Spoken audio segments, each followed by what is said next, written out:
Terdakwa kasus pembunuhan berencana Brigadir Nofriansah Yosua Huta Barat, Barada Richard Eliezer menyampaikan pesan khusus untuk kekasihnya saat membacakan nota pembelaannya.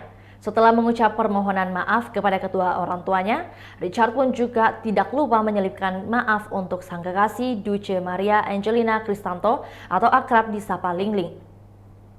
Diketahui Richard saat ini sudah memiliki kekasih, bahkan keduanya sudah bertunangan dan sudah berencana menikah. Namun karena peristiwa tersebut, rencana itu harus batal.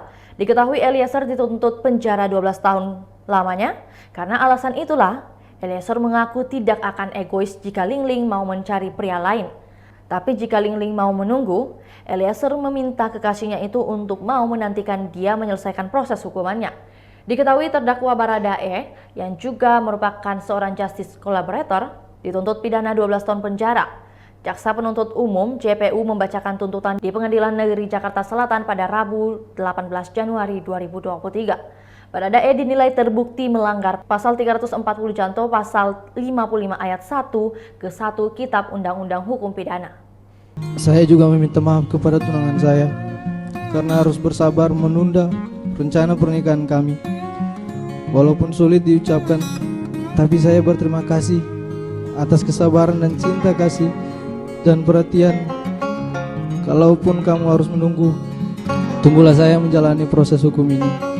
Kalaupun lama, saya tidak akan egois dengan memaksa kamu menunggu saya.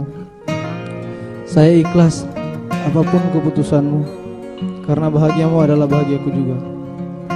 Pertama-tama, saya ingin menyampaikan permohonan maaf sekali lagi yang sebesar-besarnya, serta pengampunan terutama kepada keluarga dari almarhum Bang Yos. Tidak ada kata-kata lain yang dapat saya sampaikan selain permohonan maaf dan penyesalan yang mendalam atas apa yang telah terjadi kepada almarhum Bang Yos dan keluarga Bang Yos. Juga kepada kedua orang tua saya dan keluarga saya. Mohon maaf Mama, Papa. Maafkan saya atas peristiwa yang terjadi ini, sehingga membuat Mama dan Papa serta keluarga bersedih dan kelelahan. Maafkan kalau karena kejujuran saya ini sudah membuat Mama sedih harus melihat saya di sini. Saya tahu Mama sedih, tapi saya tahu Mama bangga saya berjuang untuk terus menjalankan perkataan Mama, menjadi anak yang baik. Itulah tadi berita hot news kita pada hari ini. Saksikan berita hot news lainnya hanya di kanal YouTube dan Facebook Tribun Timur. Terima kasih sudah nonton. Jangan lupa like, subscribe, dan share ya.